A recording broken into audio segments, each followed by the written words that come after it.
Muy buenas tardes, muchísimas gracias. Yo sé que estamos en la hora buena, creemos que la jornada no es satisfactoria para todos, pero nos parece que continuar con las conferencias es sumamente importante. Y el día de hoy nos acompaña el señor Juan Carlos Becker, director general de ASLE, exsecretario de Economía, y moderando el evento el maestro Rogelio Megazo Román, quien es vicepresidente de la región Oriente y presidente del Colegio de Economistas de Veracruz. Maestro Rogelio, lo dejo en uso de la palabra. Muchas gracias. Bien, bueno, ciertamente, una hora complicada después de la comida. Me parece que el tema bien vale la pena. Es un tema, sin duda, que está en la agenda y debe estar en la agenda de lo que tiene que ver con cualquier política pública y en lo particular para impulsar el crecimiento del país. Tengo el agrado de presentar a todos ustedes a Juan Carlos Pineda. Juan Carlos, como ya comentaba Eduardo, es actualmente director general en ASLE y Consultores Internacionales. Es experto negociador, reconocido a nivel mundial en materia de comercio internacional, integración económica, interregional y relaciones exteriores. Es titulado de Comercio Internacional por el Instituto Tecnológico de Estudios Superiores y cuenta con una maestría en Economía Política por la Universidad de Warwick en Inglaterra.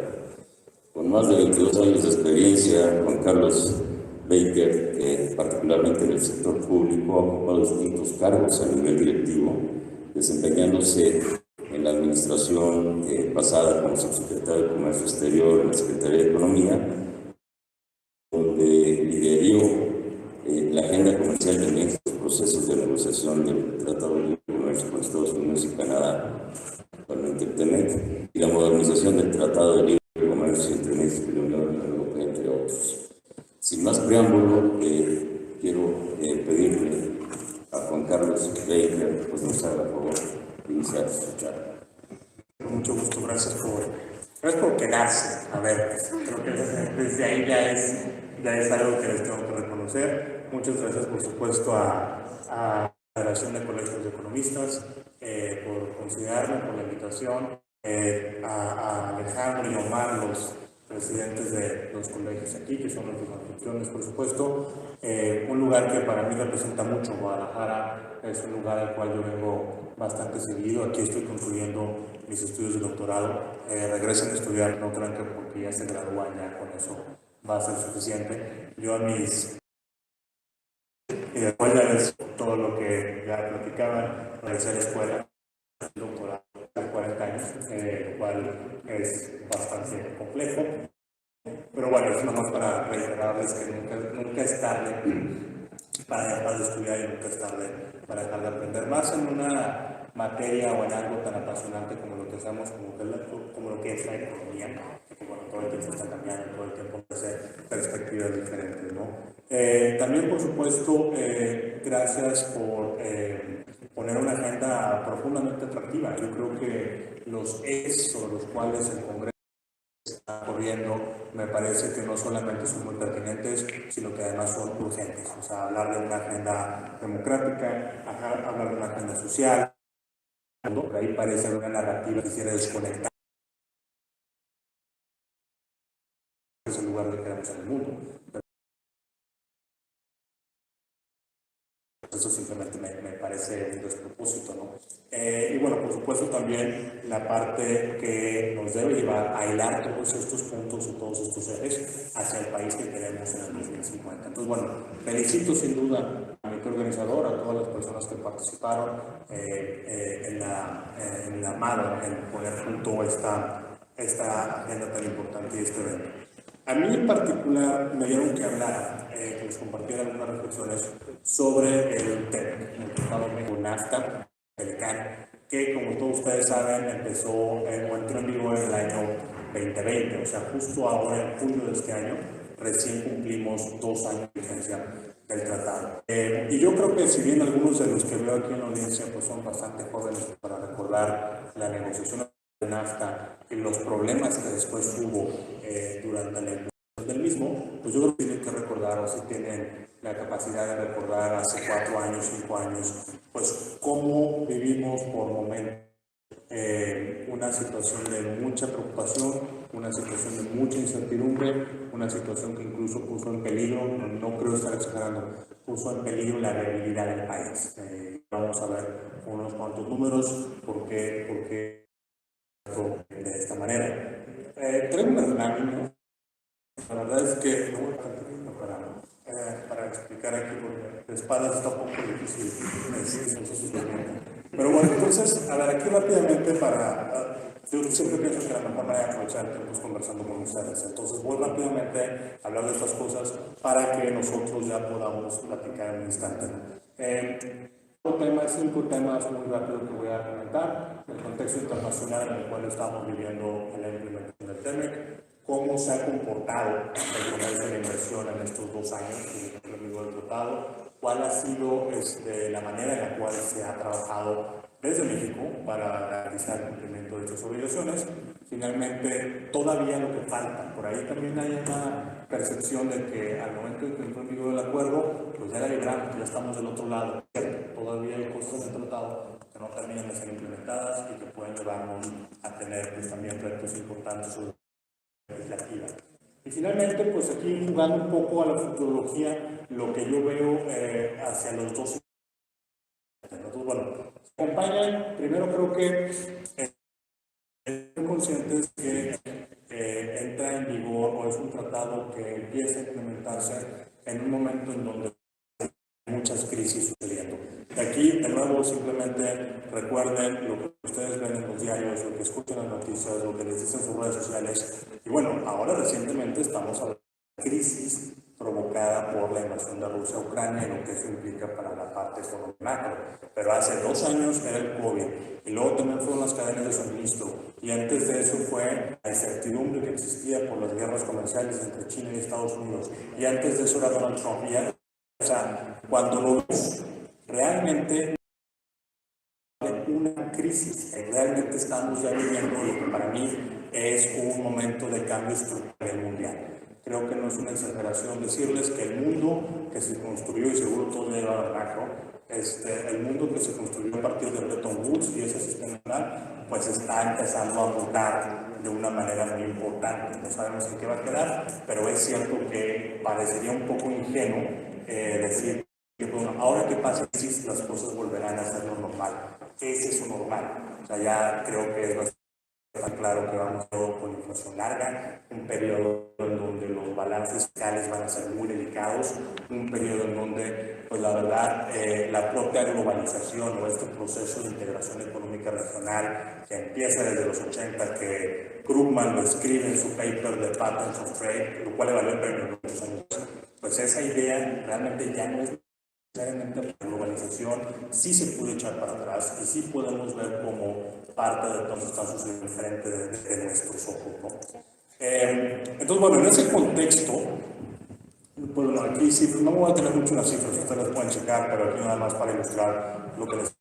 O sea, si vemos cuál es la proyección hacia adelante de los siguientes 2 o 3 años por la parte económica, la parte de inflación y otras variables, comercio, inversión, etcétera, pues la verdad es que ninguna de ellas es particularmente alentadora. O sea, el mundo se está recuperando de una manera diferente. Los países en Asia salieron muy rápido de la crisis económica que se produjo a partir del COVID.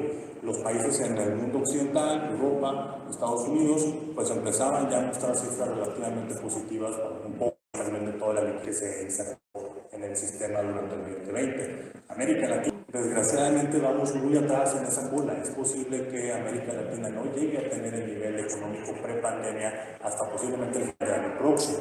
México, si no pasa nada, y es un if, si no pasa nada, posiblemente vamos a estar ahí hasta el 2024 o después. ¿Correcto? Esta desaceleración, la parte económica o las cifras que están ahí, no toman en cuenta la posibilidad de que Estados Unidos y China se vayan a una recesión, lo cual es altamente probable de nuevo. Entonces, todas estas cosas, ser de alguna manera predicciones, se ha vuelto un poco el Banco Mundial, CEPA, la OCDE, los análisis relativamente serios, JP Morgan, Deutsche Bank, tómenlos con una cosa. porque pues, no sabemos realmente dónde fue eso. Pero lo que es un hecho, sin duda, es que en esta relación tan simbiótica que hay entre el comercio internacional y la actividad económica, se está empezando a desasociar. Regularmente había como un factor por ahí, Paul Andres ha escrito mucho de esto recientemente también, había al menos una relación en la cual el comercio crecía alrededor del doble de lo que crecía el PIB. Entonces el PIB mundial estaba creciendo un sólido 2%, que ahora lo extrañamos, pues no era de entender que el comercio estuviera creciendo al doble de eso. No la traigo aquí, pero hay una gráfica mucho más larga, una serie de tiempo que nos lleva hasta los 90, y por ejemplo vemos que en la crisis económica del 2001, la economía se recupera en 2002-2003 con tasas de 2 o 3% y el comercio crece a doble dígito. Igualmente, crisis económica 2008-2009, iniciada por todo lo que implicó el crash del mercado inmobiliario en Estados Unidos, se cae la economía 2009-2010, se recupera y otra vez el comercio a doble dígito, ¿no? Incluso arriba del 20%. A la crisis del COVID, ¿sí? 2019-2020, esta relación ya no es tan lineal. Y una de las razones principales es porque, pues bueno, la crisis del COVID implicó una crisis en el comercio. No podíamos sacar los productos de los puertos, las fábricas estaban cerradas. Entonces, ese motor que representaba el comercio internacional ya no necesariamente está ahí. Pues bueno, por eso vemos que los volúmenes pues, son más bien modestos. Y otra vez, esto es de principios de año, son los indicadores que saca la OMC que se actualizan 2 del año y pues todavía pueden surgir bastantes modificaciones. Ahora, en México, pues bueno, realmente poco que decir respecto de esto. También ahí hay una separación importante entre las expectativas de los sectores privados. Seguro ustedes ven con regularidad la encuesta de expectativas económicas del sector privado de Banxico y pues simplemente vean la última edición de eso y compárenlo con las cifras que se remitieron al presupuesto ahora hace 3 semanas y la diferencia es abismal. Entonces, pues yo creo que sí podemos enfrentarnos a una situación muy compleja en México hacia el cierre de este año y hacia el próximo año, en donde pues las variables se van a comportar de una manera pues bastante rápida, esa es la palabra, ¿no? El crecimiento, sin duda positivo, cualquier crecimiento es bienvenido, esa es mi perspectiva, pero tenemos que comparar esa felicidad que nos puede dar crecer 1 o 2 puntos porcentuales por lo que realmente necesitamos en el país. Simplemente veamos las cifras atrás. En el 2020 el PIB de México se cayó en un grado dramático, bíblico. O sea, ni siquiera en la Revolución Mexicana se había caído la economía del país como sucedió en el 2020. Y sí, hubo un rebote en el 2021, pero no cubrimos ni siquiera lo que se perdió en el 2020. Entonces, esto nos tiene que hacer pensar mucho hacia adelante de cuáles son, otra vez, en la materia que se llama el multiplicador de la inversión, en dónde estamos poniendo el dinero, ¿correcto? Pero bueno, eso es una discusión más de finanzas y en una universidad en la que doy clases en la Ciudad de México, ese es un caso que les dejo siempre a los chicos. Y todo esto que les acabo de mostrar, todo esto que estamos diciendo, todo esto es real, ¿sí?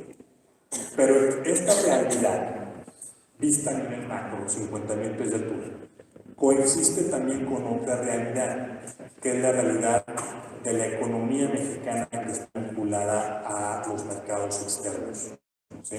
Y de nuevo también, por ahí lean a Santiago Levy, hay mucha literatura también de cómo se comportó el comercio internacional para México en la crisis 94-95, ¿sí? Ese es un motor al cual México siempre ha contado. El comercio exterior representa, el comercio exterior entendido como la suma de importaciones y exportaciones, por supuesto. El comercio exterior representa casi el 80% del PIB del país. O sea, si nuestro país no comercia, literalmente vamos a bajar la cortina. O sea, ese es el nivel de exposure que tenemos nosotros hacia el comercio internacional. Por eso las situaciones de guerras comerciales, de volatilidad en las cadenas, también de la situación política de nuestros vecinos. Les menciono del PIB, una gran parte es de Estados Unidos, y ahorita vamos a ver los números. El punto final de lo que les estoy contando es que para esa realidad triste, en donde las variables pues, se han comportado de una manera poco impresionante, eso es la verdad, el comercio internacional está en un histórico. Este año, 2022, es posible que México registre el mayor nivel de comercio que hemos tenido en nuestra historia. El año pasado, el 2021, ya rompimos una marca muy importante, psicológica, si ustedes quieren, muy importante. El año pasado, México comerció más de $1 billón. Y aquí lo pueden ver. Estoy poniendo 2018-19 para que tengamos la base anterior al COVID y no se nos vaya a distorsionar por eso. Pero el punto de esta gráfica es que México desde el 2021 ya sobrepasó incluso los niveles que teníamos previos a la pandemia. ¿Correcto? Ahora estas cifras ya no me doy cuenta de la gráfica, pero ya hay cifras al mes de julio y las cifras son todavía mejores. Entre enero y julio, México ya se está acercando a los $700 mil millones en comercio. Eso es más grande que el PIB de muchos países. O sea, nada más visualicemos cómo está sucediendo esto. Además, bueno, ahorita voy a usar esto, pero además del comercio, la inversión también está experimentando ese tipo de... Ahora, hay gente que desconfía mucho de esto. A mí la inversión se me hace un gran indicador porque, pues, como se dice por ahí vulgarmente, pues que te quiera te va al país, pues es porque deben de estar percibiendo o viendo algo. Este año, en las cifras de enero a julio que se hicieron públicas hace poco, la Secretaría de Economía lo sacó, este año, en los primeros 6 meses, el país recibió más de $27 mil millones de inversión extranjera. Otra vez, es una cifra histórica. México nunca había recibido dinero. Hay una operación extraordinaria que es una de sus dos, la fusión de televisión en Estados Unidos. Si quitamos esas dos operaciones extraordinarias, estamos hablando de que México sobrepasó los $15 mil millones de los 6 meses. Correcto, o sea, otra vez, son cifras que no habíamos visto nunca. ¿Sí? Cuando eso lo desagregamos al nivel de comercio América del Norte, ya vamos a empezar en la parte más del tema, pues hombre, las cifras son todavía más espectaculares. O sea, vemos la recuperación de sectores como agroalimentario. El sector agroalimentario nunca dejó de los números en estos 2 años. A lo mejor nos podríamos quedar sin el Xbox o sin un coche, pero no te puedes quedar sin comer. Entonces, esa fue una industria que le fue muy bien estos últimos 2-3 años. Aquí en Jalisco en particular, un estado que tiene esta combinación de productos de exportación de alto valor, autos, partes, obviamente la parte de eléctrico, electrónico, un sector agrícola muy importante, berries, aguacate, tequila, cerveza, etc. A ese sector le fue muy bien. Entonces, la segunda columna, la tabla de abajo, de derecha a izquierda, pues los números que estamos viendo son, sí, hay un factor ahí estadístico, pero de todas maneras, números muy impresionantes, ¿correcto? Entonces, algo decía que la viabilidad de la recuperación depende del comercio internacional. ¿Sí? Porque es lo único que está funcionando. Que la parte clave o el eje de ese comercio internacional se encuentra en nuestra relación con Estados Unidos, en menor medida con Canadá, pero principalmente con Estados Unidos, pues es que ya pasamos, esta nada más no la quiero mencionar de manera importante. Por ahí han escuchado ustedes, se ha convertido hasta ya en un cliché, este tema de que hay mucha inversión por el nearshoring, como reshoring, ally-shoring, friction, tiene como 10 excepciones distintas que lo utilizan como si fuera un sinónimo. Por uno, con cadenas de suministro y de las guerras comerciales vayan a cambiar. Entonces, estamos viendo cómo esos capitales no están siendo colocados en los países que ofrezcan la mejor combinación de eficiencia económica. Y es un cambio médico. Todavía cuando yo estaba en la universidad, pues sí, te decían, incluso la portada por ahí sobre lo que tenemos, que las actividades económicas, el sentido de la cadena productiva y una actividad económica, pues es localizar en los lugares que realmente te den correcto, de manera en la cual utilizas los beneficios. Bueno, pues ese criterio ya no es lo más importante para la decisión. Ahora el criterio es la seguridad, o más bien, cómo disminuir la incertidumbre. Si yo tengo una fábrica que está en Fujian es una ciudad que está literalmente del otro lado de Taiwán. Te pones en Fujian y ves Taiwán. Por eso es una buena idea buscar a dónde más es mudarte, ¿no? O si yo tenía una fábrica que estaba localizada cerca de la frontera, pues sí, también en cantidades importantes, pero no somos el único país que está tratando de traer sus capitales. Países como Vietnam, notablemente Vietnam, Colombia es otro país que también puede ayudar algunas cosas, están tratando de hacer lo mismo que nosotros. Pero bueno, regresaré a eso ahorita. No obstante, como les digo, ya entrando en materia, a mí me queda duda que todo esto que estamos repasando está directamente ligado con el tema. De otra manera no tendría mucha explicación, ¿sí? Por lo mismo, y bueno, pasando de lo evidente, o sea, ¿cómo valoramos el éxito del tratado en estos 2 años? Bueno, lo más obvio es irnos a los números, ¿correcto? Ya seguramente lo recordarán. Cuando entró en vigor el TEMEC, había muchas preguntas, había muchas dudas. Automotriz competitivo con una estructura de redes de origen de contenidos más estricto, dado que también incorporaba nuevas disciplinas en materia laboral, pues pensaban que a lo mejor eso también a inhibir las exportaciones mexicanas, ¿correcto? También había una serie de preocupaciones respecto de los cambios legislativos que México tenía que hacer. En fin, el caso es que el tratado, así como lo conocemos, va en julio del 2020. Y en estos 2 años han pasado varias cosas muy interesantes, ¿sí? La primera es que hemos visto que Estados Unidos ha desarrollado un esquema muy complejo, muy estricto, muy detallado y con dinero para monitorear el cumplimiento de las obligaciones en el país. Y aquí les voy a dar un poquito de historia. Cuando entra en vigor el TLC, el NAFTA anterior, en 1994, una de las grandes críticas que se hacían, que viene muy a modo ahora en el 2022, es que México no iba a artificialmente generar un factor de competitividad. Entonces, pues dado que no había quien cambiara disciplinas ambientales, porque no había disciplinas ambientales, lo mismo con las laborales y demás, pues entonces las fábricas se venían a casa. ¿Correcto? Entonces, en el debate político de Estados Unidos, y no me hagan caso a mí, vean lo que decía Donald Trump. O sea, México nos dio la cara, lo dijo muchas veces. México se robó nuestra industria. No le vamos a enseñar macro, one-on-one, señor. Pero el discurso político iba para allá. A que no importa, pero debe generar un nivel de desarrollo a base de incumplimiento. Y entonces, al momento en el cual viene este debate, pues Estados Unidos claramente no iba a cometer lo que para ellos hubiera sido el mismo error. Entonces, bueno, ahí vemos que en estos 2 años, pues hay una actividad institucional bastante frenética de parte de Estados Unidos hacia México.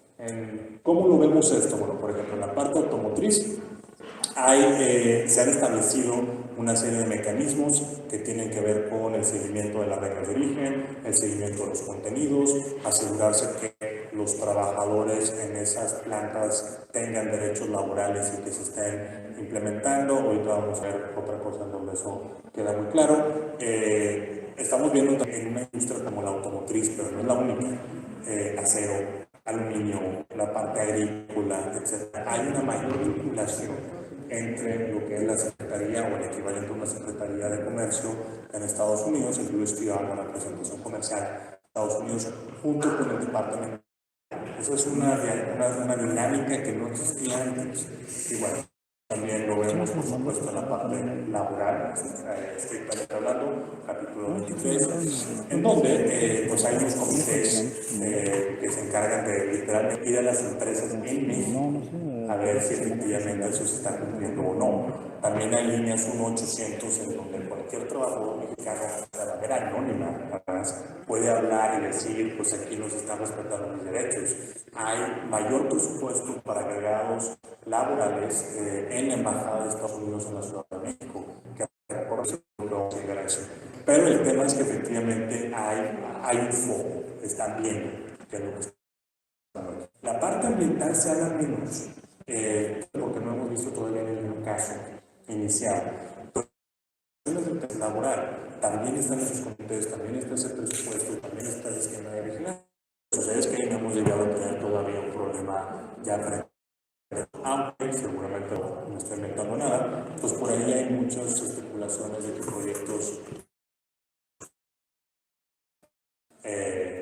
saber cuál, la península de Yucatán, posiblemente no cumplan con estos requerimientos. En fin, el mensaje importante de esto, o el mensaje importante de esta lámina, que hemos visto a partir de los números, uno, que Estados Unidos tiene un esquema muy elaborado para que México cumpla con las obligaciones. Recuerden eso, chicos, que México cumpla con las obligaciones. Voy a regresar a ese en un instante.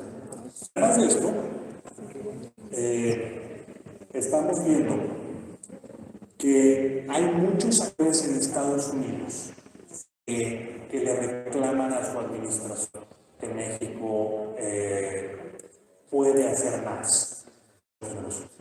Que México puede hacer más en una serie de cosas. Un momento, cuando puedan, métanse a Google y pongan carta legislador de Estados Unidos, violaciones México TEMEC, y les va a dar muchos resultados. Creo que en los últimos, y esto no solamente es con el presidente Biden, también desde que el presidente Trump estaba por salir, había una serie de actores que estaban señalando que las políticas de México eran algunas cuestionables sobre unas obligaciones que el tratado ponía, ¿correcto? Las más obvias son la parte energética. Esa me la voy a guardar porque sé que alguien me va a preguntar por ello, entonces no es necesario preguntar. Pero, a ver, desde la solicitud o la discusión de que se vincula el comercio de alimentos que contengan organismos genéticamente modificados, la prohibición de ciertos fertilizantes, la parte de los impuestos a las plataformas digitales, las iniciativas para restringir el tiempo de pantalla en los cines a favor de películas o producciones mexicanas, en fin. Ahora sí que hay una lista muy larga. Y esto lo hago a colación, no porque yo piense que tienen la razón o no, es certero hacia lo que está pasando en el país. Y es natural que en sus propios gobernadores, seguro han visto también lo que ha hecho, por ejemplo, el gobernador. Lo que pasa también en otras partes de Estados Unidos con los legisladores, senadores, representantes, activistas, sindicatos, ONGs, en fin, hay una intención sobre lo que está pasando en México. Y otra vez, esto no es anecdótico, te lo voy a decir a dónde me quiero esto. Pues precisamente a que, de nuevo, no es anecdótico. Cuando hay esta percepción y cuando hay esta presión tan grande sobre el gobierno de Estados Unidos para que monitoree, entre comillas, México, pues es cuestión de tiempo antes de que alguna vez que les estoy mostrando algo que es muy novedoso, algo que solamente existe en el tema. En 22 años de negociador comercial yo nunca vi algo como esto. Pero el TEMEC tiene un proceso ágil de solución del mundo y es más único porque solamente le aplica a México. O sea, si fuéramos a los huertos de California, seguramente encontraríamos también que los paisanos tendrían que decirlo, ¿no? Pero bueno, lamentablemente este es algo que hoy ya como parte de la renegociación que se hizo en el 2019, por cierto, en otro momento. Pero vaya, aquí hay, les digo, el tema que entregó en el 2020, estamos en septiembre, casi octubre del 2022, y en este tiempo el mecanismo de solución de controversias por estos temas de representación sindical ya tiene 5 casos. ¿Ok? Y otra vez, no son empresas medianas ni pequeñas, no son empresas que carezcan de información o de recursos para poder llevar de manera adecuada sus relaciones laborales con el sindicato. General Motors, Planta Panasonic, las otras dos, Trionex está en Matamoros, Texas está en Coahuila, Manufactura también está en Coahuila. Son empresas que literalmente exportan millones de dólares a Estados Unidos. Entonces, bueno, tú pensarías que una empresa de este tamaño pues tiene las cosas en orden. No ha sido así. Afortunadamente, todos estos casos se han podido resolver sin que hay sanciones comerciales, es decir, cuando lo estoy bajando a un nivel muy simple para no entrar en tecnicismos, cuando un país, en este caso México, no cumple un compromiso y nos demanda y perdemos, pues entonces la consecuencia es que se puede castigar nuestras exportaciones, que como ya les dije hace un instante, es lo único que está funcionando en el país. Entonces, eso es un poco lo que vaya a decir. No es por decir, ay, pues es que nos están viendo que qué poca sensibilidad, no es para que nos digan cómo son hipócritas al tratar de ver las condiciones en nuestro país cuando no ven las suyas. Esa parte yo no estoy haciendo un juicio de valor. Lo único que estoy diciendo es, estas cosas, el potencial de que estas cosas salgan mal implica que nuestras exportaciones están en riesgo. Y con eso que está en riesgo el país, está en riesgo la inversión, está en riesgo muchos miles de empleos en el país. Entonces, bueno, la parte, otra vez, de un esquema muy bien diseñado, altamente institucional, que tiene recursos, junto con una presión permanente de unos stakeholders, de unos actores relevantes, demandando acción de parte del gobierno de Estados Unidos, evidentemente, pues hasta ahora no hemos tenido ningún problema, pero puede suceder en algún momento. ¿Cómo lo vemos ya en varios casos? Aquí, bueno, otra vez, la parte de energía me la voy a guardar porque sé que van a haber preguntas por no es el único caso. O sea, México, por ejemplo, en su momento tiene demandado a Estados Unidos el tema de reglas de origen en materia. Reglas de origen, paréntesis, es la metodología en la cual te dice el tratado cuánto de contenido, 75%, bueno, va a ser 75% en el 2025. El NAFTA anterior tenía 62.5%, ¿correcto? Entonces, pues México no está de acuerdo con la metodología que sigue Estados Unidos para contar ese numerito. Canadá piensa que también Estados Unidos está aquí. Entonces, México y Canadá demandamos a Estados Unidos. Eso fue a principios de este año. De hecho, tan pronto como dentro de 2 semanas, se espera que se resuelva ese caso. La decisión es muy importante, chicos. De esa decisión depende la mayor exportación manufacturera que tiene nuestro país, automóviles, y el sector que ha traído la mayor cantidad de inversión en los últimos años. Obviamente la parte de energía, entonces al revés. Canadá y Estados Unidos piensan que México, I wonder why, no ha hecho una aplicación adecuada de nuestra política energética según el TEMEC, ¿sí? Y eso se está discutiendo y dilucidando. Hay por ahí algunos otros casos, uno que involucra a Canadá y Estados Unidos en el tema lácteo, tema de maderas, que realmente México no tiene absolutamente nada que ver en ello. Pero esto también otra vez lo traigo a colación, porque el mecanismo es muy ágil, ¿sí? Como ya les comenté en la parte anterior de lo que se refiere a la parte laboral, no podemos pensar que si hay una violación de cualquier país, no solamente estoy hablando de México, no podemos pensar que si hay una violación en cualquier país, eso se puede alargar de manera infinita. El mecanismo de solución de controversias del TEMEC está diseñado para que en alrededor de un año, en el peor de los casos, un año, se tenga una respuesta a una diferencia comercial. En materia comercial, de nuevo, un año no es nada, ¿correcto? Pero bueno, eso hay que tenerlo bien presente. Entonces, así es como estos 2 años han transcurrido, ¿correcto? Con mucha atención sobre las disposiciones que son aplicables a México, con una presión permanente, otra vez de los stakeholders en Estados Unidos, con algunos temas que ya han llegado a procesos de solución de controversia y que, bueno, pues hasta ahora no han derivado en comercial, pero que siempre hay la posibilidad, ¿correcto? Rápido, también les digo que hacia adelante, 2023 y 2024, es muy importante, 2024 y 2025, perdón, se van a tener que dar algunas modificaciones para poder cumplir con el TEMEC. El TEMEC tiene pronto un paquete de reformas al Congreso, Senado o diputados, lo mismo, para que esto se haga, ¿sí? Tenemos que cumplir, no podemos no dejar de hacer esa exposición.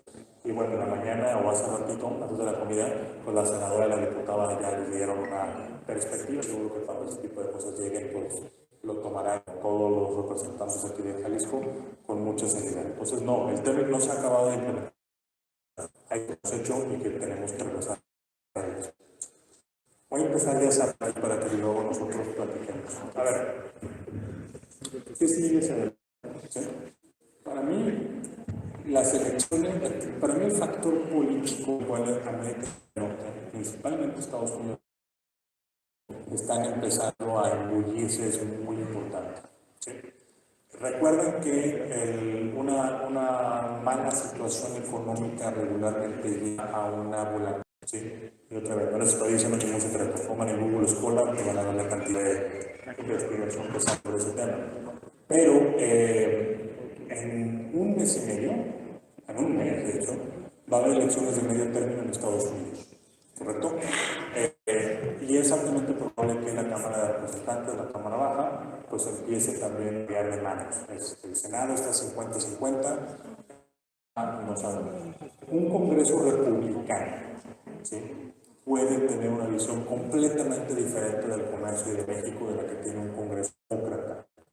¿Correcto? Y en Estados Unidos el Congreso es profundamente influyente en temas comerciales. Hay que ver con mucho detalle la manera en la cual se desarrolla la elección de medio término. ¿Quién queda como presidente de Finanzas en el Senado y quién queda como presidente del Comité de Medios y Arbitrios en Ways and Means en inglés, en la Cámara Baja? Esos son los que conducen la política comercial en Estados Unidos. Además de eso, ¿sí?, que ya es inminente, en el 2024 va a pasar algo que sucede solamente cada 2 años, que es que se van a combinar los ciclos de elecciones presidenciales en México y en Estados Unidos. ¿Sí? Pues esto no es anecdótico. Vamos a tener que decidir aquí en México y en Estados Unidos, ellos por su lado, una gran cantidad de temas que nos presentará un proyecto del país y ustedes tendrán la mejor decisión. Bueno, ustedes pensarán cuál es lo mejor cada uno de nosotros. Pero en ese contexto, ¿sí?, donde estamos hablando que viene una economía débil, que hay factores geopolíticos importantes, que tenemos una volatilidad muy grande y también, no les estoy diciendo un secreto, tanto en México como en Estados Unidos hay una profunda división en la sociedad, ¿correcto?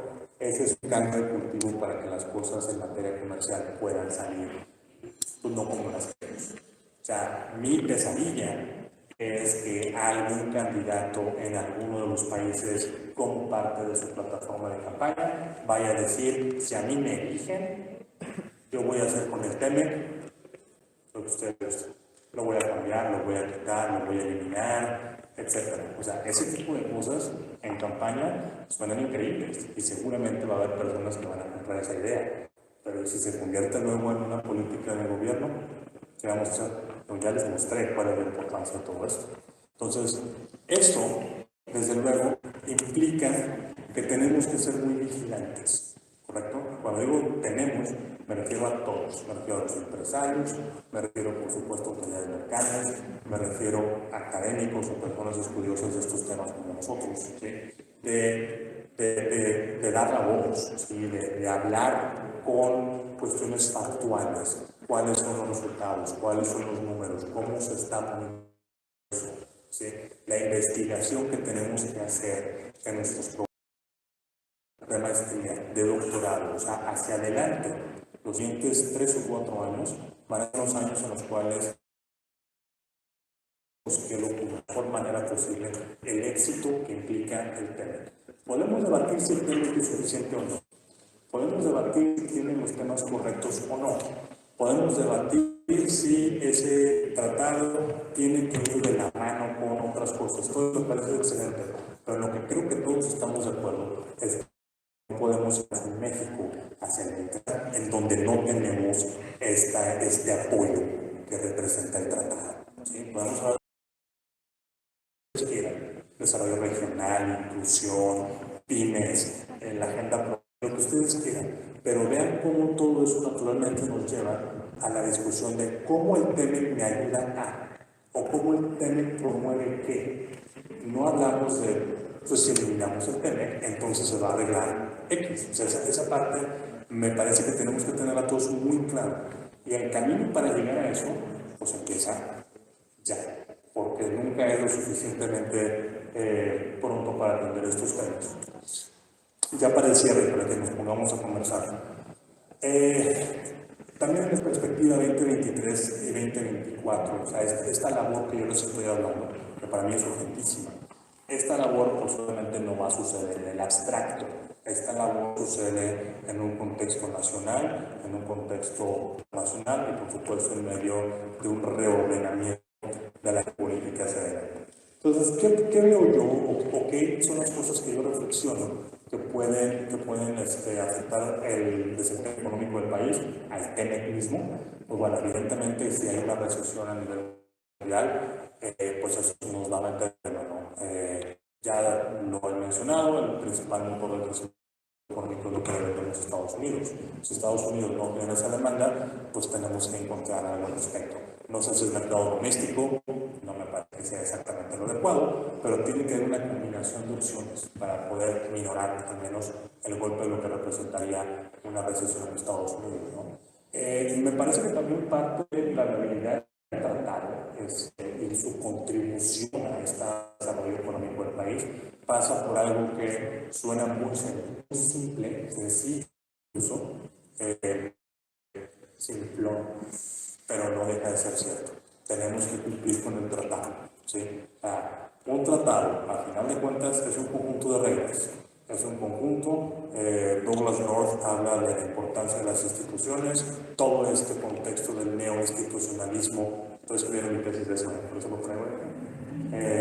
Bueno, mi asesor piensa que estoy escribiendo mi tesis de doctorado de eso. El tema es que hay mucha literatura y mucha investigación sobre esa parte de lo que implican las instituciones, implican las reglas, y cómo dan certidumbre, y cómo disminuyen los costos asociados a los negocios, ¿sí? El tema es eso, ¿correcto? Pero si nosotros no cumplimos con las disposiciones, si empezamos a considerar que tal vez hay algunas cosas que pues no me gustan tanto, y por lo mismo igual no las cumplo, esa es una pendiente muy peligrosa. Entonces lo que sucede con las reglas, y no me refiero solamente a México, otra vez, quiero dejar bien claro eso, no me refiero solamente a México. Si resulta que México tiene razón en el tema de reglas de origen de automóviles, y Estados Unidos dice, pues no voy a cumplir. ¿Por qué? Porque mi elección es semana, ya háganle como quieran, el golpe de la credibilidad no es fuerte. Y también hay otros temas que se dan a este tipo de situaciones y no cumplimos, pues nosotros mismos estamos restando el valor del tratado. Y eso creo que no se puede pasar. Bueno, mucho ojo, hay que también darle seguimiento a eso. Las controversias, cómo salen, cómo las cuidamos y qué hacemos cuando hay una decisión.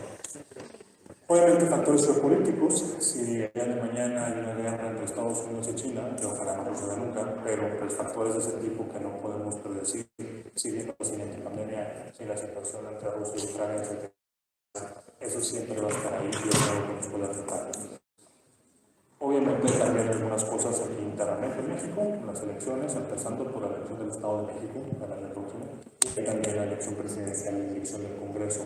Otra vez, nosotros luego nos vamos mucho a la idea de la elección del presidente, del Ejecutivo, para un Congreso. Y cómo quedan los 500 diputados y cómo quedan los 128 senadores en la elección del 2024 es igual importante. Ya vimos que algo sucede cuando pues, hay una agenda que tiene un respaldo legislativo importante, o cuando le falta ese respaldo legislativo importante, ¿no? Y bueno, pues luego eso dado que hay que dar mucho la parte de Estado de Derecho, cumplimiento de la ley, por su baja en la parte de seguridad pública, por cosas que ni siquiera es necesario votar. Pero en fin, con eso quiero concluir. El tema que es un factor trascendental para el desarrollo del país. No puedo explicar en palabras suficientes lo importante que es el tema del desarrollo económico del país. Y ese tema es lo que en estos 2 últimos años, con todos los factores que estamos comentando, es lo que le ha dado viabilidad al país y es lo que ha mantenido el atractivo del país, al punto que tenemos las cifras históricas de comercio y de inversión a las que me estoy refiriendo, ¿sí? Pero el TEMEC no puede hacer todo solito. Ya cometimos ese error una vez. Ya cometimos ese error de pensar que el NAFTA anterior solo nos iba a llevar hacia el primer mundo. Yo tengo el para acordarme cuando decíamos eso, que ya estábamos en la antesala del primer mundo porque teníamos el NAFTA. Spoiler, no sucedió. Entonces, y eso es el tema con el que quiero cerrar. Sí, el TEMEC es la piedra angular, pero ojo, tenemos que darnos cuenta dinámicamente. Hay que pedir un interés muy claro, recursos muy ciertos a la educación, a la infraestructura, a construir verdaderamente pues la plataforma económica que queremos hacia adelante. Hace poco estaba con una asociación a la cual también me da confianza para apoyarlos, y les decía, bueno, es que ustedes tienen las fábricas más modernas para hacer este producto, ¿sí? Pero su producto se está volviendo digital, ustedes no están haciendo nada. Es como si yo ahora mismo tuviera la mejor fábrica de hacer televisiones en blanco y negro.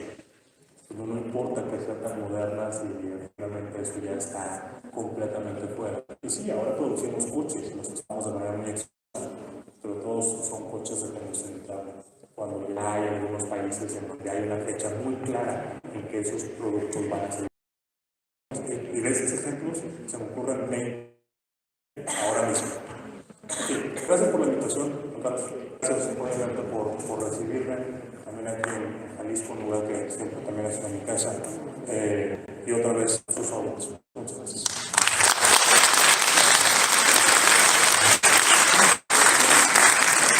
Muchas gracias, completo, muy interesante todo el análisis que nos pones aquí sobre la mesa. Yo quisiera, si me permite, es la verdad de moderar la mesa, poner sobre la mesa, que valga la redundancia, una de las preguntas que nos veniste anticipando que seguramente te íbamos a hacer, y que tiene que ver fundamentalmente con la inconformidad de Estados Unidos y Canadá por las política pública, regulatorias en materia del sector energético, ¿no? Para beneficiar fundamentalmente a la Comisión Federal de Electricidad de Pemex. Bien lo dijiste, Estados Unidos y Canadá, pero particularmente Estados Unidos, tienen un esquema muy aceptado para monitorear el cumplimiento de las obligaciones que tienen que ver y la implicación de una situación negativa en este sentido, que conlleva incluso a penalización a través de aranceles a los productos que exporta nuestro país, pues tiene evidentemente una connotación grave, que desgraciadamente es un tema estrictamente técnico y tiene que ver fundamentalmente con tener pues, un piso para, es decir, que se cumplan las obligaciones que están establecidas en el TEMEC, en específico, capítulo 32. Esa sería la primera pregunta. Pues del planteamiento que tenemos en esta mesa, en este panel, contigo, que tiene que ver con el TEMEC y una visión del futuro. ¿Cómo ves el entorno en ese sentido? Bastante modificado.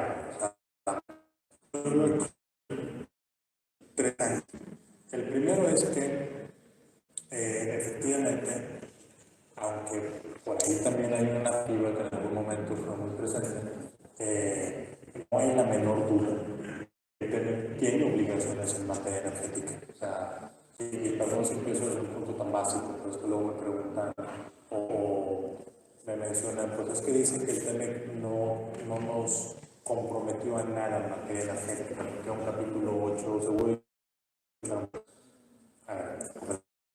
No hay duda que hay obligaciones que aplican al sector energético. Y aquí esto lo saco o lo ligo en el segundo punto que también puedo poner en la mesa, que es cuál es, como dicen los abogados,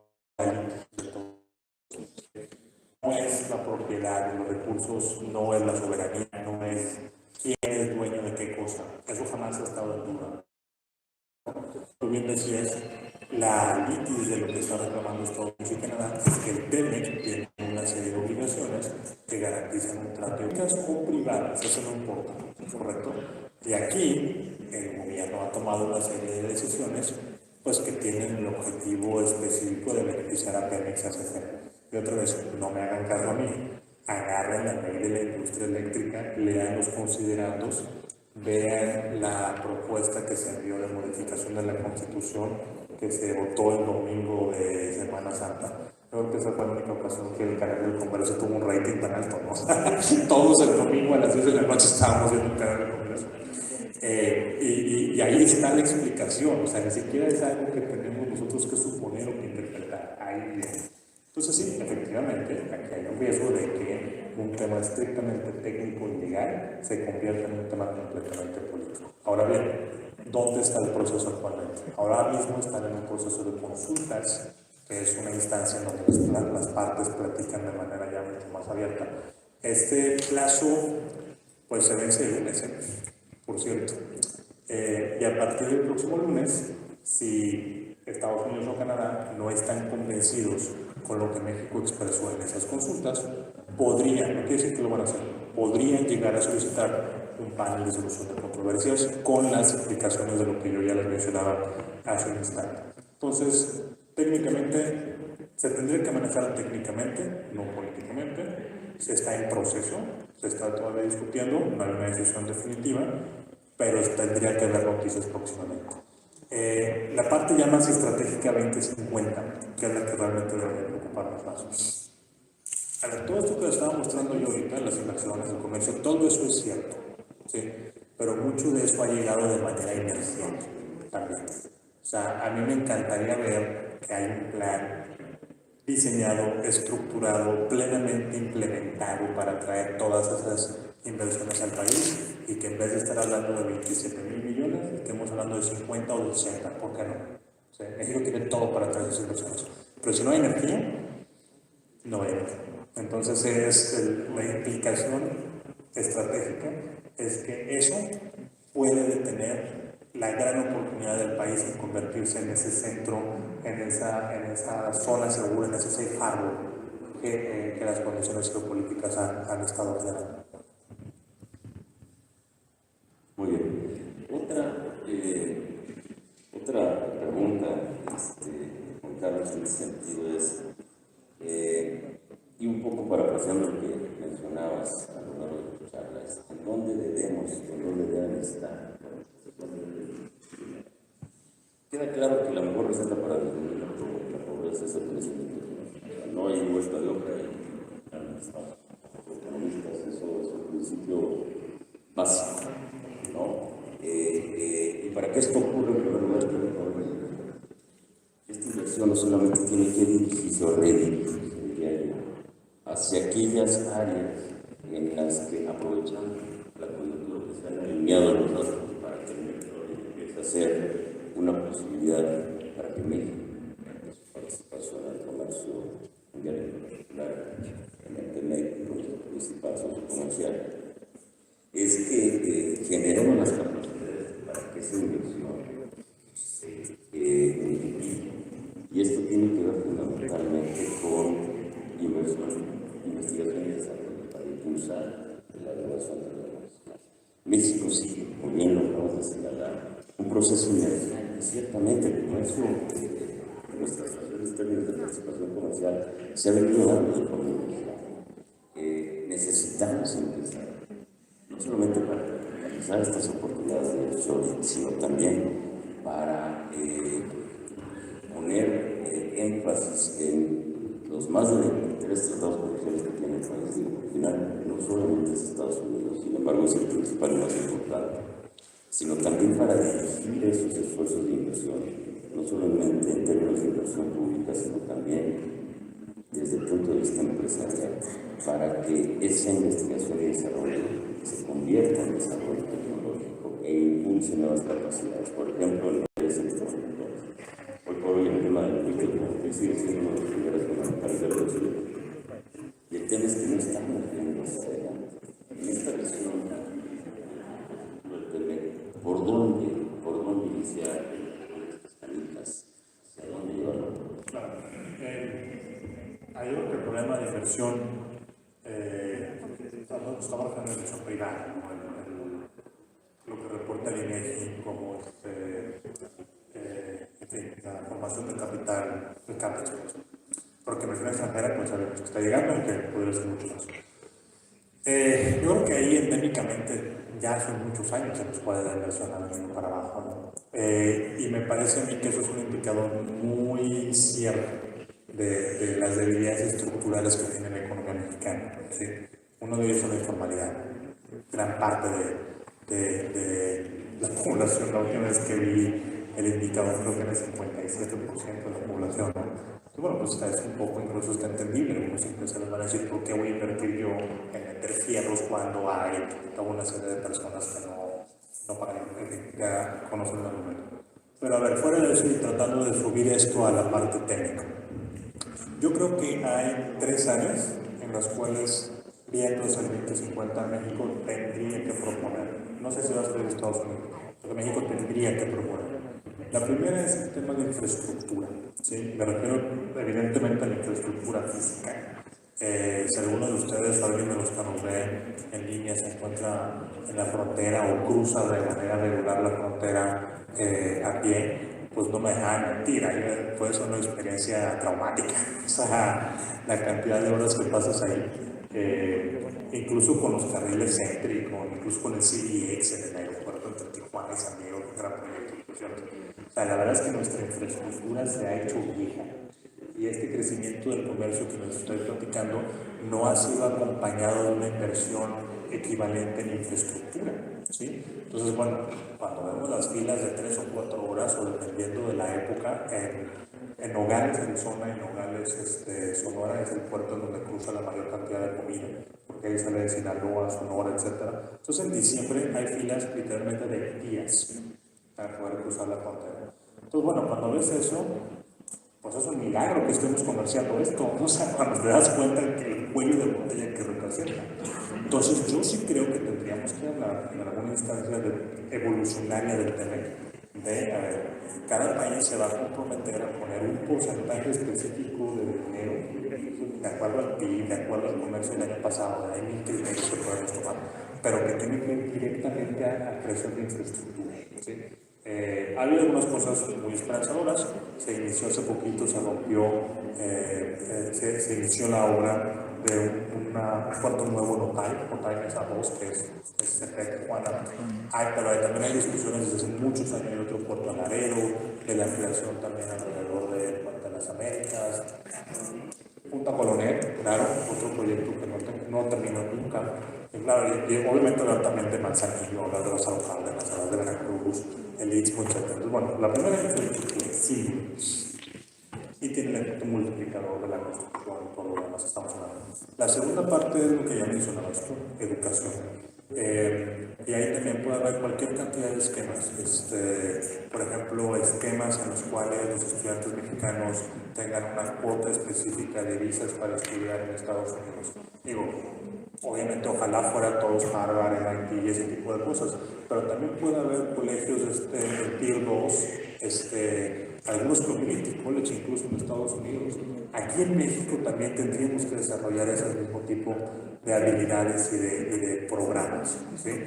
Los intercambios culturales en materia educativa sin duda tienen mucho potencial, y siento que pues ahí otra vez mucho de esto ha sido inercial, ¿no? Entonces la parte de educación sin duda es algo que pues es realmente la única inversión que tiene garantía del 100% o más de rendimiento, ¿no? Entonces infraestructura y es educación.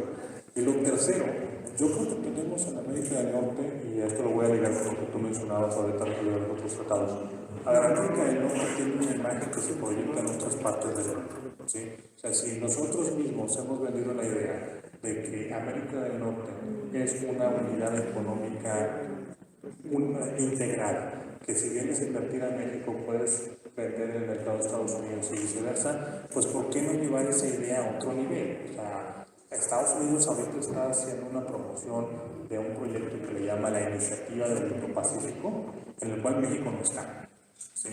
Todo lo que está sucediendo en Centroamérica, cosas que podríamos estar haciendo en otros lugares, en Asia, Pacífico, en Europa mismo. Yo creo que sin llegar a decir que vamos a tener una unión aduanera u otro tipo de esquema que posiblemente no sea factible, pero hay intereses y hay una racionalidad muy clara de por qué América del Norte tiene que ir a negociar junto a estas cosas y empezar a poner también, pues otra vez, a ponernos en el lugar de nosotros, ¿no? Muchas gracias, Juan Carlos. Quisiera abrir, ¿no?, sin abusar del tiempo de Juan Carlos, porque también ya está un poco ahí con el tema de salir al aeropuerto. 2 o 3 preguntas, si nos permite. Adelante, por favor, si nos apoya. Buenas tardes a todos. Mi nombre es Miguel Ángel Alvarado, también soy economista del Instituto Politécnico Nacional.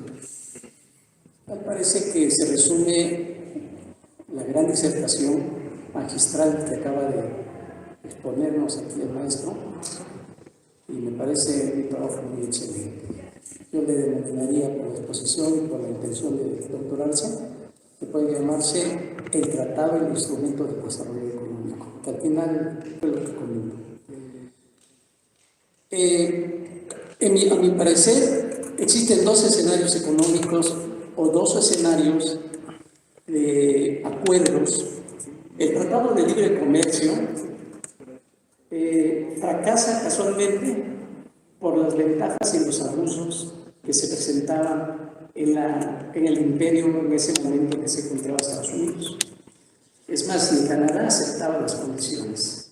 Siempre traía las ventajas de reducir la equidad en un momento dado. Y en este momento que estamos hablando del Tratado de Estados Unidos, México y Canadá, las condiciones son diferentes. Estábamos hablando ya por los años 91-92, diciembre, cuando se firma el Tratado de Libre Comercio, y empezábamos con la escuela de la competitividad. Y ahorita ya se está expandiendo otro tipo de enfoque económico o modelo económico.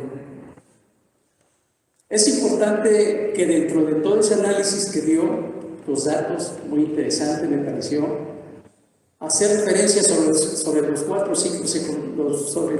ciclos, ¿sí? El del teaching, el de producción, el de Clem o el de Kindred. Cualquiera de esos cuatro puede determinar si hay un crecimiento, una expansión. A veces nos iba bien, a veces nos iba mal. ¿Correcto? Creo que aquí se plantea una cuestión de carácter de crecimiento, expansión y declinación en la economía mexicana, como ahorita en este momento se le está presentando a Estados Unidos por los bloques o por los problemas que está teniendo con China y Rusia. Y en ese escenario son dos enfoques diferentes los que tendríamos que plantear para efectos de saber si tuvimos éxito o fracaso en la primera intención, en la época de Salinas y George Bush padre. Y en ese momento los Estados Unidos se siente ya en una condición en donde su déficit de la balanza comercial corriente, ¿sí?, tiene ya un déficit que ya lo está debilitando también. En ese caso podemos determinar que vuelve otra vez al escenario, ¿sí?, a establecer las condiciones y propone a cada uno de los países, Canadá y México, reconfigurar los reglamentos jurídicos. Usted habló desde un principio que el problema es la incertidumbre. ¿La incertidumbre de dónde? En la colocación de las inversiones extranjeras, ¿sí?, en la inversión de la tecnología o en los factores que incluye el medio ambiente, la parte digital. ¿Dónde estamos? ¿En qué momento estamos? Ya no lo voy a extender porque la verdad que me gustó toda la exposición y me voy a quedar con 2 o 3 preguntas. Si las reglas de origen, si no han podido dar efectividad, ¿quiénes de estos 3 países merece tener el mayor valor agregado de un proceso productivo donde nacen los recursos naturales, ¿sí?, y pasa a lo que determina el sector manufacturero? Y el sector manufacturero en nuestro país, voy a hablar, tiene la mayor parte de la ocupación y de un salario irracional. Esas reglas que tratan de imponer, entonces aquí le preguntaría, sí, aquí, ¿quién merece tener el mayor valor agregado o qué país de estos 3 tendría que tener la mayor rentabilidad de ese proceso? Y segundo, por último, sí, me gustaría que se extendiera o que si se pudiera, ¿qué esperamos para el 2024 respecto a 2 condiciones, tanto política como bélica, para el caso del acuerdo de Estados Unidos, México y Canadá? Gracias. Pasamos de una vez a la siguiente pregunta y estaremos cerrando porque bueno, ya tenemos un poquito los tiempos. Primeramente, felicitar al expositor, le doy 10 o 100, Me encanta este tema, soy aficionada y estudiar en asuntos internacionales. Mire, creo que ya usted tiene las respuestas, no sé por qué no las dijo. Las vi en la punta de la lengua. La cuestión de educación es importantísimo. Yo no estoy viendo que les den clases de chino en las universidades. Yo no estoy viendo una comisión del sector empresarial que esté negociando ya en el Congreso todas las ventajas que esto va a acarrear. Yo no estoy viendo tampoco una serie de puntos que si en caso de que no acepte esto, yo ya tengo preparado la otra opción, la otra alternativa, para que aquel cuate no me pueda decir que no. Y termino con un ejemplo que pasó en Dubái. En Dubái empezaron a trabajar, contrataron a los hindúes para trabajos de servicios. Todo iba bien, le daban hospedaje, educación, servicios de salud y les pagaban $350 al mes. ¿Qué pasó? Se corrompió, dijeron entre ellos, ¿sabes qué? Nos pagan muy poco, hay que reunirnos, hay que hacerles grilla. ¿Y qué hicieron los árabes? Dijeron, nos están molestando, ¿qué vamos a hacer? Cálmate, el contrato es de 2 años. A los 2 años, bye bye, y contratamos mano de obra tailandesa. Respetuosos, bien concentrados en el trabajo, están encantados actualmente con la mano de obra tailandesa. ¿Cuál es la lección? Muchachos, va para ustedes la bolita. Si ustedes no aprenden ahorita, si ustedes no están preparados al nivel que viene, créanme, van a ser desplazados. Las inversiones van donde están las necesidades estratégicas para ellos. Y nosotros definitivamente tenemos una excelente ubicación, zona geográfica, por la cercanía del país más consumidor. Hay que trabajar. Gracias. Adelante. No, gracias a ustedes por sus preguntas. Bueno, mucho que reflexionar. Felicidades para el expositor. Una pregunta muy concreta para México. Riesgo país, México. Los negociadores del TEMEC en Canadá, tanto en Canadá como en Estados Unidos, son gente muy preparada. Aquí en México, ahorita el rollo es 90% de lealtad y 10% de preparación. Veo yo una muy pobre capacidad de los negociadores mexicanos por quienes lo están representando. ¿Qué opinas de eso? Gracias. Con ello estaríamos cerrando el momento de la ronda de preguntas, por favor. Gracias. Es cierto que toda la parte de recursos y la nueva visión del servicio público ha diezmado mucho el capital humano que existía no solamente en la Secretaría de Economía, sino en todos lados, ¿no? Pero a pesar de las condiciones en las cuales ahora los negociadores tienen que trabajar con menos recursos, con menos personas, sin la posibilidad de viajar o de actualizarse, con cursos de capacitación y demás, la verdad es que el equipo fundamentalmente ha continuado ahí. O sea, la Subsecretaría de Negociación de Comercio Exterior, donde actualmente está la doctora Luz María Lamora, pues sí, es un equipo que ha tenido que experimentar todas estas cosas, pero ahí sigue todavía. Desde luego, tendría que tener mucho más recursos, si me preguntan a mí.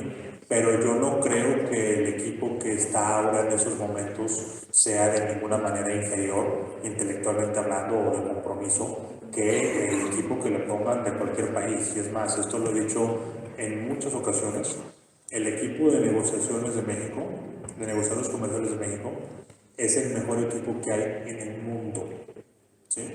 Es el equipo, solamente México al mismo tiempo y de manera simultánea negociado tratados con Estados Unidos y Canadá, el TEMEC, al mismo tiempo que se negociaba, lo recordaba ahorita con el doctor Gurría en la comida, se negoció el tratado con Europa y al mismo tiempo que se negociaba el tratado transpacífico. Ningún otro país en el mundo, ningún equipo negociador hizo esos 3 procesos de manera simultánea y los concluyó exitosamente, además, en un lapso de 2 años y medio. Entonces, bueno, a ver, claro, ¿podrían utilizar más recursos? Sin duda.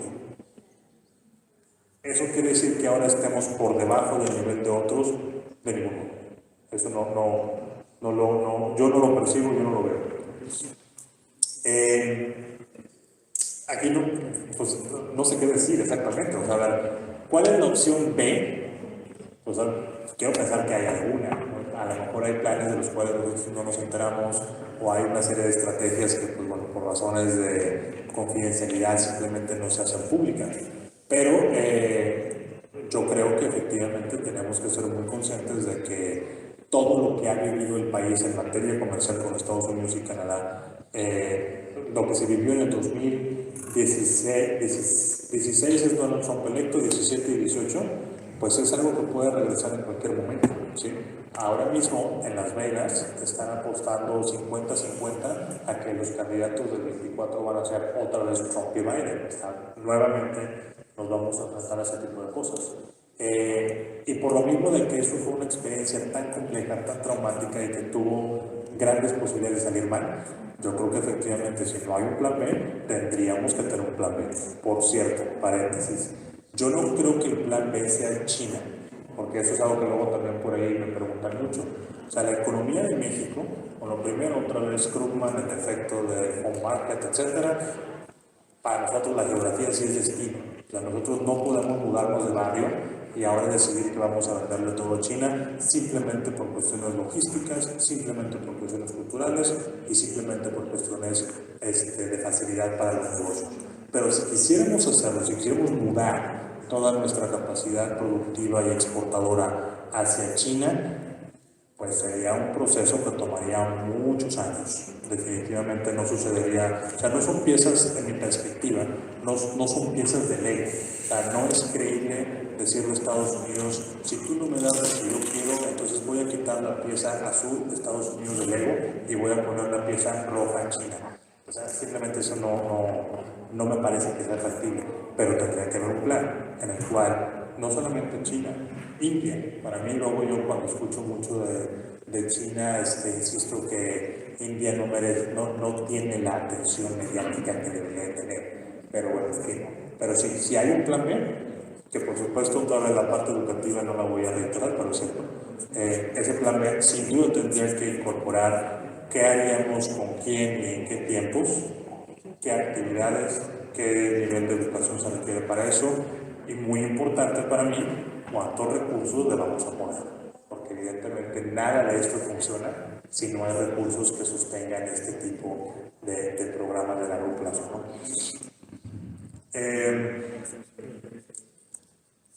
La Escuela de Comercio del Poli, para mí es de lo mejor que hay en el país. Muchas felicidades. La verdad es que siempre que he ido ahí me han tratado increíble. Tuve muchos compañeros de trabajo en mi vida anterior que venían de la Escuela de Comercio del Poli y siempre me sentí muy contento y muy respaldado por el nivel de egresado que sale de la Escuela de Economía y Comercio de ahí del Poli. El equipo americano, en fin, pero de eso no hablamos, ¿no? Ni hablar, ¿no?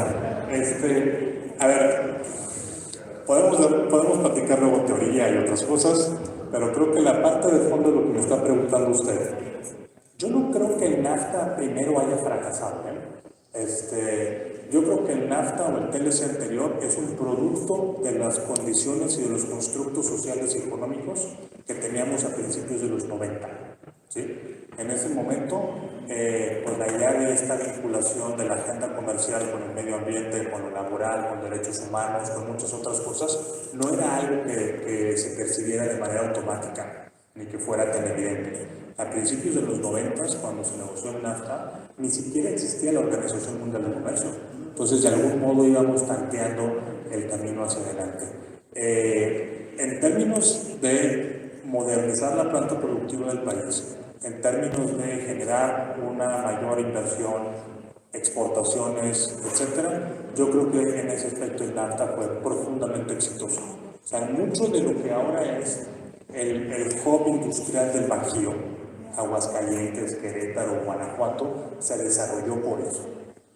Por supuesto, como lo dije yo en mi exposición también, podemos debatir si el NAFTA fue suficiente o no. Podemos debatir si efectivamente el NAFTA iba a solucionar todos los problemas. Spoiler, no lo iba a hacer. Pero decir que el fracaso del NAFTA nos llevó a tener la situación ahora del TEMEC, yo no compartiría esa visión. No sé si, no quiero decir que tú dijiste eso, estoy como extrapolando la idea, ¿no? Lo cual me lleva al segundo punto. En este mundo ahora, donde la globalización va a ser más regional, donde las cadenas de suministro van a estar más cortadas, en donde la eficiencia económica no es el principal factor de decisión, yo creo que, pues vaya, tenemos que reinventar la manera en la que producimos.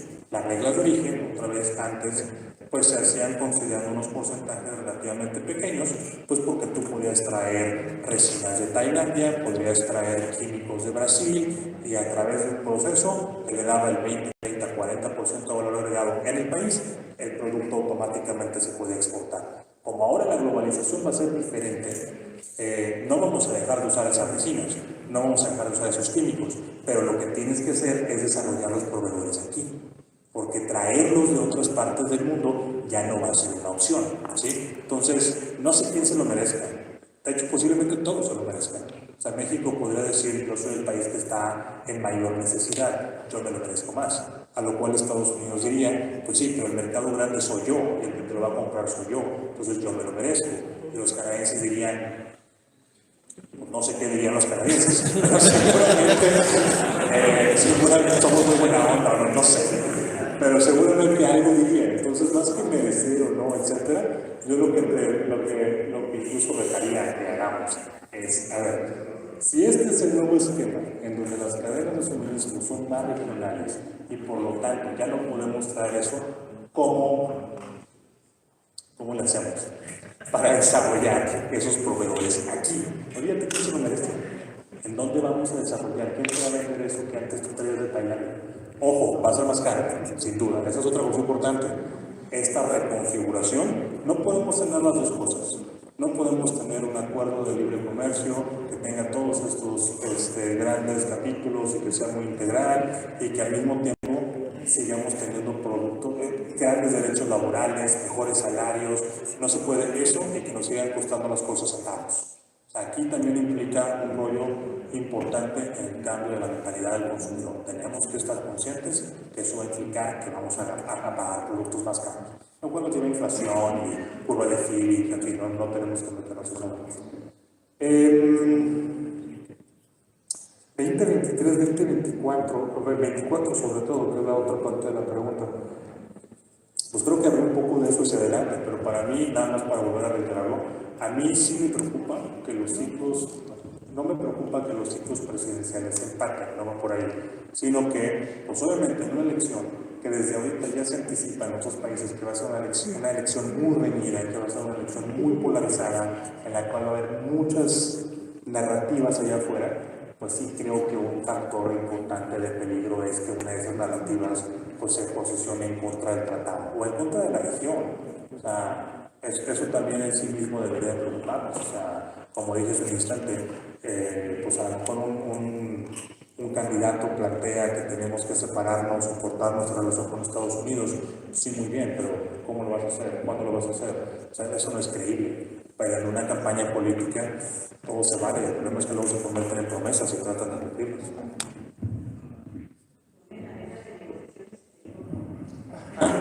Yo no puedo poner a nadie en ningún lado. Juan Carlos, agradecerte sobremanera tu participación, la exposición que nos has dado y de nuevo cuenta que sepas que la Federación de Colegios Economistas de la República Mexicana es tu casa. De nuevo cuenta, gracias. Un aplauso por favor.